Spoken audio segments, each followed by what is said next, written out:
5 আগস্টের পরে 7 তারিখ ক্ষমতাকে বেছে না নিয়ে জনগণকে ডেকে সমাবেশ করে বলেছেন, আমার দলের সমস্ত নেতাকর্মীদেরকে আমি নির্দেশনা দিচ্ছি, সকলের বাড়ি, মন্দির, মাদ্রাসা পাহারা দাও, থানা পাহারা দাও, কোর্ট পাহারা দাও, যেন দেশের সমাজে কোনো অরাজকতা সৃষ্টি না হয়। এই যে দুই একটা দল যে বলে যে এই মার্কায় ভোট দিলে ভেস্তে যাওয়া যায়, নির্বাচনের ক্ষেত্রে বলে, কিন্তু আমার তো কাজ করে দিয়েছে না, সেটা আমি যেটা ভোট দিয়েছি সেটা তার কাজ হচ্ছে, আমার তো কাজ হচ্ছে না, আমার কাজ আমাকেই করে যেতে হবে, এই জন্য নামাজ পড়তে হবে। তাহলে কোন মার্কায় আপনি কি বলতে চাচ্ছেন?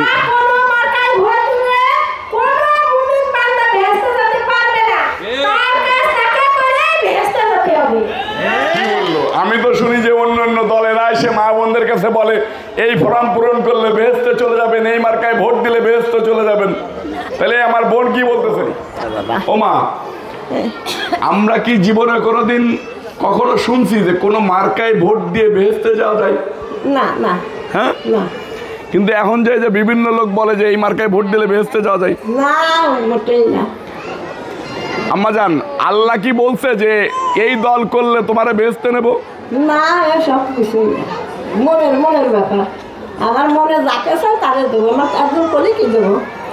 তা কোনো মার্কায় ভোট দিয়ে বেহেশতে যাওয়া যায় না? না আপনি তো আমার এই শিক্ষা দেন নাই। না। কিছু কিছু লোক মাহফিল করে বেড়ায়, আবার গ্রামে গ্রামে উঠান বৈঠক করে বলে যে এই মার্কায় ভোট দেন, আপনি সরাসরি বেহেশতে চলে যাবেন, জান্নাতে চলে যাবেন। আপনারা কি সেটা বিশ্বাস করেন? বিশ্বাস না করলে তাহলে এরকম একটা হাত নাড়াই বলেন তো, আমরা বিশ্বাস করি না। বিশ্বাস করেন না? দুনিয়ায় কাউকে ভোট দিয়ে বেহেশতে যাওয়া যায় না। 5 তারিখের পরে বিএনপির দ্বারাই কোন হিন্দু সম্প্রদায় নির্যাতনের শিকার হয়েছে?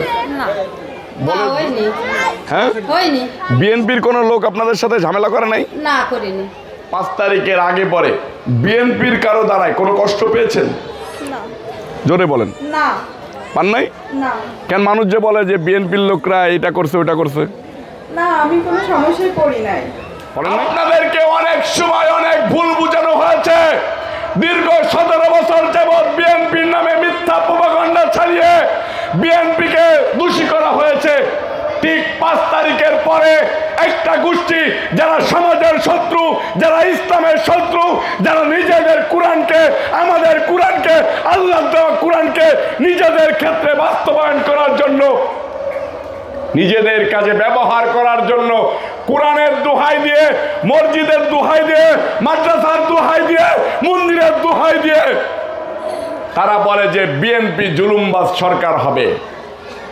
তারা মুনাফিক, তারা নিজের প্রয়োজনে আপনাদেরকে ব্যবহার করতে